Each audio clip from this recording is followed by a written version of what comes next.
between the two of them. James still not quite close enough to be able to put a move going into turn number one. He takes a very different line in turn number one to Tanny Hanna. Cloud Ceneretti and Ken Abe continue their fight going on here, and Ken Abe trying to go all the way around the outside of Cloud Ceneretti here, but Cloud Ceneretti sticks with it and closes the door on Ken Abe, which of course it is his right to be able to do that. You can defend your track position. Yeah, exactly. Like he was not side by side, you know, he didn't have the advantage yet, so Ceneretti did the right move.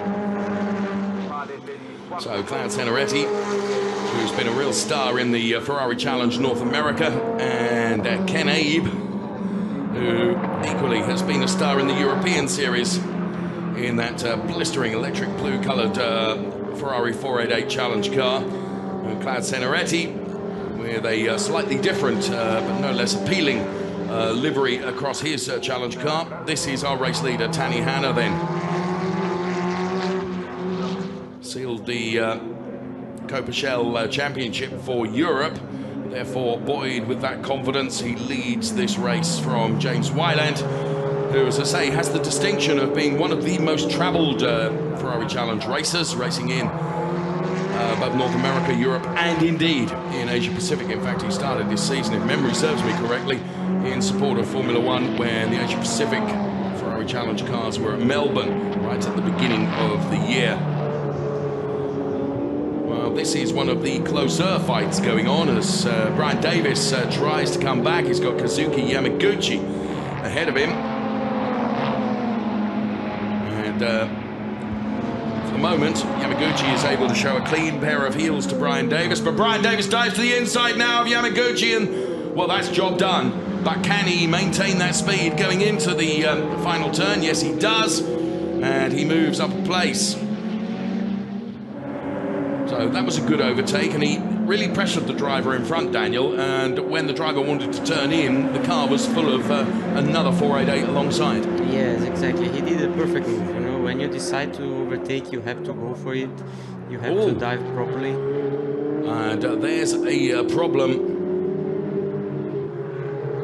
for that car, which has pulled off, and I think that's the Yamaguchi car. Yes, it is. Kazuyuki Yamaguchi then for Corner Sasako. The tyre has let go, I can see. Yeah, it's a shame. That is a shame, but he's managed to get the car to safety, which means we have just 3.5 minutes left. And Tanny Hanna continuing to lead James Wyland. These two, the pace they've got, they've really broken away by something like 4 seconds from the rest of the pack. And well, I have vivid memories of Tanny Hanna in the Finale Mondiale at Monza last year, where it all went horribly wrong towards the end of the race, but for the moment he looks like everything is completely under control. Makoto Fujiwaru's kind of out on his own, and Cloud Ceneretti continuing to defend from Ken Abe here in this battle for P4.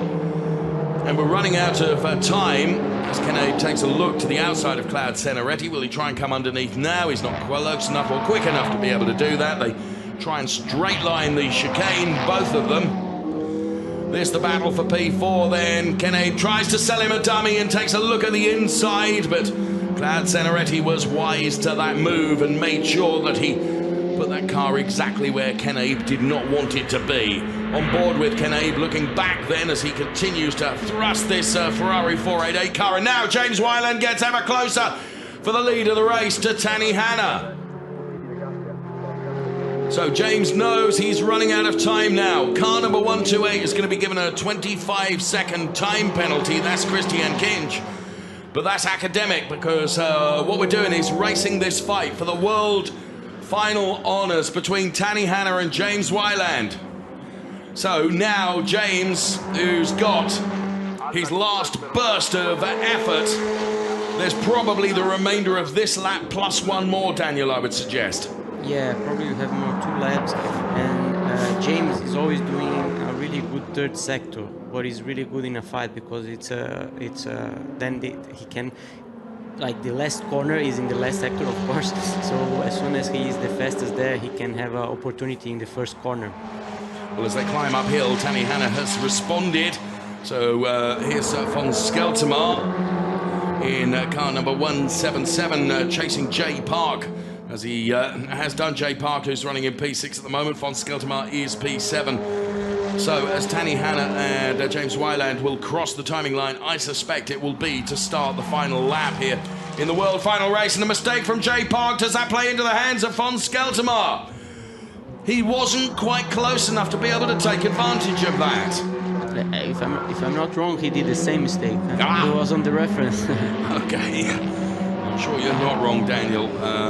But the momentum that Fons has now is arguably better than Jay. But again, as we've said earlier on, he's got to find a way by, and at the moment has not been able to do so. As they crossed the timing line, there were 7/10 between Tanny Hanna and James Weiland. 1/10. So, I beg your pardon, you're right, Daniel.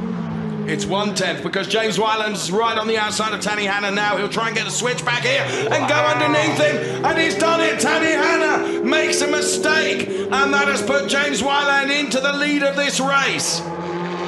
That was pressure, Daniel, wasn't it? Yes, exactly. As I told you, the last sector of James is always really, really fast, so he can put some pressure in corner one, and this is what he did, you know? He put pressure, and that is not wrong. Tanny taking a look at the inside, and Tanny has got...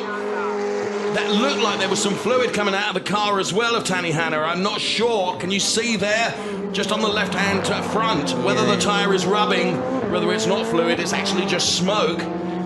But James Weiland is leading this world final race on the final lap of the race. Kind of doesn't matter what lap you're on. If you're going to lead, you're going to lead, aren't you? Yeah, the most important is to lead the last one. You're absolutely right. I was hoping you were going to take that lead from me. And you did. And James Weiland then, who's quietly been going about his business, but has maintained the pressure on Tanny Hanna, as that's a huge mistake for Jay Park, which does let Von Skeltermar through. I have to say, that was a big save from Jay Park as the back end of the car lit up. And Cloud Ceneretti makes his 488 wider than Ken Abe's. And that prevents Ken Abe from coming through for the moment. So James Weiland then, in car number 118, has got one turn to do, and he will head towards the checkered flag. His son Max will be elated as his father heads towards the checkered flag to become the Coppa Shell World Champion. James Weiland wins. Tanny Hanna makes it to P2.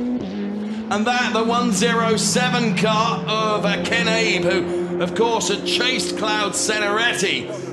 Well, in the end, it makes no difference. He still finishes in the same position, but he wasn't as close to Cloud Ceneretti as he had been.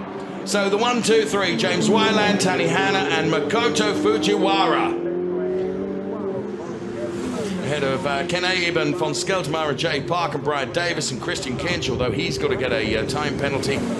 Tommy Lindroth into the top 10. In fact, Tommy Lindroth will probably become P9, I would suggest. Whew. And this was where Ken Abe, with his quest to get to the inside of Cloud Ceneretti.